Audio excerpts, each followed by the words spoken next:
Hello दोस्तों, आज मैं आप लोगों के समक्ष लेकर आया हूँ हिंदी की व्याकरण। व्याकरण है क्या? सभी लोग जानते हैं, मानते हैं कि व्याकरण, वास्तव में व्याकरण का अर्थ क्या है? तो व्याकरण का शाब्दिक अर्थ है विश्लेषण। क्या है? विश्लेषण। भाषा के संदर्भ में उसका अर्थ होगा भाषा का विश्लेषण। भाषा के संदर्भ में क्या है कि भाषा का विश्लेषण अर्थात उसकी व्याख्या, अर्थात व्याकरण भाषा की वह औषधि है जो भाषा के शुद्ध रूप और प्रयोग के नियमों को अपने प्रभाव से भाषा में प्रयुक्त कर ठीक करती है, जिसके द्वारा किसी भाषा का सम्यक ज्ञान होता है। तो व्याकरण, बिना व्याकरण के हम कोई भी भाषा नहीं सीख सकते और किस वाक्य को, किस शब्द को कहाँ रखना है, कैसे प्रयोग करना है, ये सब हम व्याकरण से ही सीखते हैं। व्याकरण के द्वारा किसी भाषा का शुद्ध लिखना, शुद्ध बोलना, सही समझना सरल हो जाता है। यदि हमें व्याकरण आती है तो हम उस भाषा को शुद्ध लिख सकते हैं, शुद्ध बोल सकते हैं और सही ढंग से हम उसे समझ सकते हैं और सरलता से हम दूसरों को भी समझा सकते हैं, यदि हमें व्याकरण का ज्ञान हो। इसलिए किसी भी भाषा को जानने, समझने के लिए व्याकरण का ज्ञान आवश्यक है। तो बिना व्याकरण के, चाहे वह है हिंदी हो, अंग्रेजी हो, संस्कृत हो, फारसी हो या जो भी भाषा हो, हम बिना व्याकरण के ज्ञान के इन भाषाओं का सही लिखना, बोलना, समझना ये नहीं कर सकते। बिना व्याकरण के हमारा ज्ञान शून्य है। अब बात आती है भाषा। भाषा शब्द संस्कृत की भाष धातु से बना है। भाषा शब्द संस्कृत भाषा की भाष धातु से बना है, जिसका अर्थ है बोलना या कहना। अर्थात भाषा वह साधन है जिससे बोला जाए, जैसे कि हम और आप वार्तालाप करते हैं, जिसके माध्यम से हम सोचते हैं तथा भावों या विचारों को व्यक्त करते हैं। यह है भाषा। हम अपने विचार, भाव एक दूसरे के समक्ष व्यक्त करते, प्रकट करते हैं, उसे ही हम भाषा कहते हैं। अर्थात जिसकी सहायता से मनुष्य परस्पर विचार विनिमय या सहयोग करते हैं, उस यादृच्छिक रूढ़ ध्वनि संकेत की प्रणाली को भाषा कहते हैं। भाषा के भेद, भाषा के 3 भेद हैं। पहला वाचिक या कथित, लिखित और सांकेतिक। तो भाषा 3 प्रकार की होती है। एक तो पढ़ी जा सके, कही जा सके, दूसरी लिखी जा सके और तीसरी संकेत के माध्यम से हम बता सकते हैं। जैसे किसी स्थान पर या किसी जलाशय में गहरा पानी है, उसके लिए संकेत बनाना, और कहीं पर्वत पठार मैदान है तो हम संकेतों के माध्यम से लिख देते हैं कि यहाँ पर पर्वत, पठार और मैदान है। तो यह होती है सांकेतिक भाषा। सबसे पहले हम वाचिक या कथित शब्द से ही स्पष्ट होता है। वाचिक, जिसकी वाचना की जा सके, जिसको पढ़ा जा सके या जिसे कहा जा सके, वाचिक या कथित। भाषा का वह रूप जिसे बोला तथा सुना जाता है, इसे बोली भी कहते हैं। यही वाचिक भाषा है।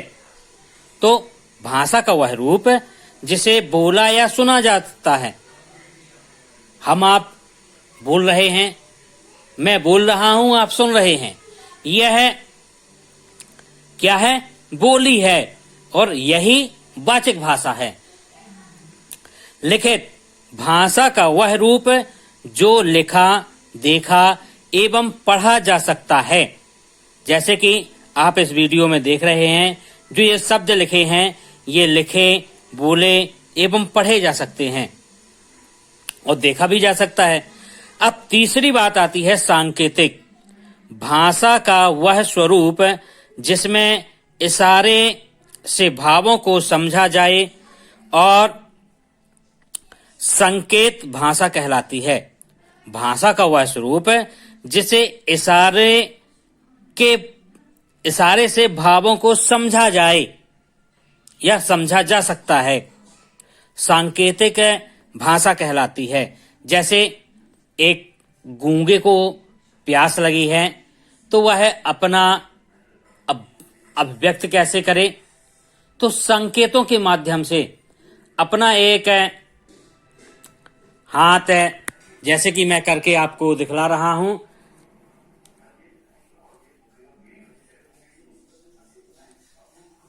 तो इससे आपको यह पता चलता है कि इसे कुछ पीने के लिए चाहिए।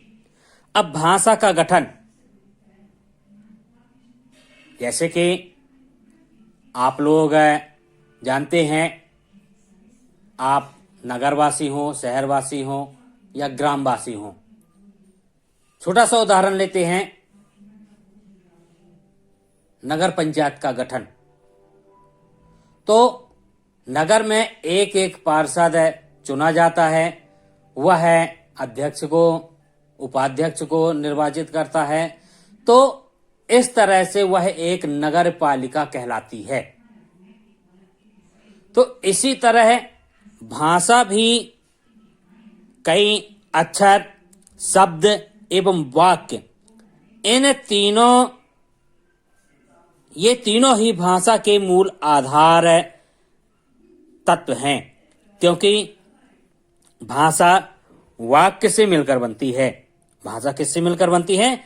वाक्य से मिलकर बनती है। वाक्य शब्दों के योग से बनते हैं। वाक्य किससे बनते हैं? शब्दों के योग से। तथा शब्द अक्षर के मेल से बनते हैं। शब्द किससे बनते हैं? अक्षर के मेल से। अब जैसे ये हमने पढ़ा भाषा का गठन, अक्षर से लेकर बनते हैं तक, यह एक वाक्य कहलाया।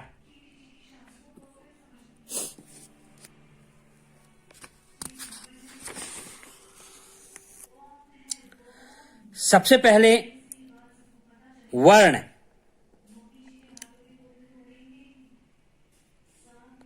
वर्ण उस मूल ध्वनि को कहते हैं जिसके खंड या टुकड़े नहीं किए जा सकते। वर्ण क्या है? वर्ण उस मूल ध्वनि को कहते हैं जिसके खंड या टुकड़े नहीं किए जा सकते हैं। वर्ण और अक्षर में अंतर है। वर्ण और अक्षर में, तो वर्ण का, चा, पा, ये सब क्या है? वर्ण है। वर्ण बोला जाने वाला छोटे से छोटा टुकड़ा है। वर्ण बोला जाने वाला छोटे से छोटा टुकड़ा है, परंतु अक्षर समझा जाने वाला छोटे से छोटा टुकड़ा है। जैसे आ, आ, ई, उ, हम इन्हें स्वरों में बोल सकते हैं, पर इनका और छोटा अंश नहीं हो सकता।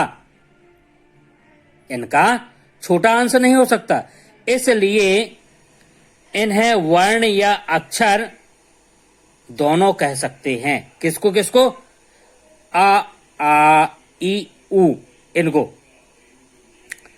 का, चा, पा, था, ये व्यंजनों को बोल सकते हैं।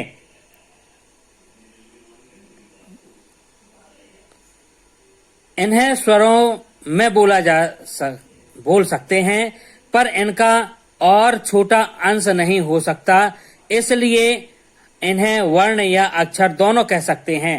का, चा, पा, था व्यंजनों का को बोल सकते हैं, परंतु इनमें आ स्वर मिला हुआ है। यदि स्वर आ को निकाल दिया जाए तो इसका उच्चारण क, च, प, थ हो जाएगा, अर्थात ये आधे रह जाएंगे, जिसे बोलने में कठिनाई होगी। इसको बोलने में क्या होगी? कठिनाई होगी। इसलिए स्वर विहीन व्यंजन भले ही न बोले जा सकें, परंतु वे उच्चारण का अंतिम टुकड़ा होने के कारण अक्षर अवश्य हैं। ऐसे स्वर विहीन व्यंजनों को वर्ण नहीं कहा जा सकता।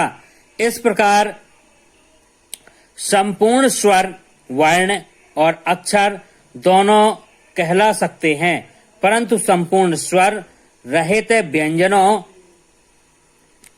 को, जिन्हें शुद्ध व्यंजन की संज्ञा दी जा सकती है, अक्षर कहा जा सकता है, वर्ण नहीं।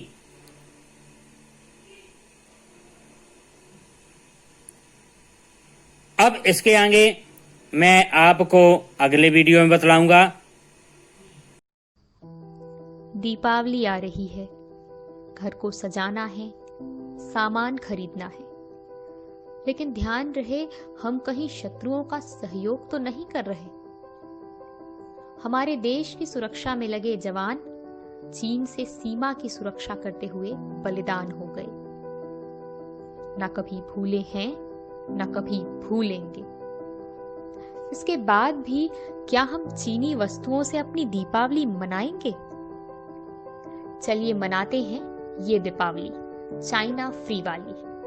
चीनी लाइट्स की जगह गोबर के दिए खरीदेंगे। वोकल फॉर लोकल से अपना त्योहार मनाएंगे। अपनी संस्कृति, अपनी परंपरा का मान रखेंगे। अपने देश का अभिमान रखेंगे। भारत की अर्थव्यवस्था को देंगे सांस्कृतिक उपहार। चीनी वस्तुओं का करेंगे पूर्णतः बहिष्कार। देश की मिट्टी से घर सजाएंगे। देश की मिट्टी से घर सजाएंगे। इस दीपावली भारत को मजबूत बनाएंगे। चलिए मनाते हैं चीन मुक्त दीपावली। चलिए मनाते हैं चाइना फ्री दीपावली। मैं आप लोगों के समक्ष एक पहेली रख रहा हूं। यदि आप इस पहेली का उत्तर जानते हैं तो कमेंट बॉक्स में लिखकर भेजिएगा। पहेली है, अपने सुत को लेके गोद, पति देव से करे विनोद, 3 जनों की 29 आँखीं, ना माने तो वेद है साखी। आप निरंतर आगे बढ़ते रहें। यदि आपको यह वीडियो अच्छा लगा हो तो लाइक, शेयर, यदि नए हों तो सब्सक्राइब करना ना भूलें।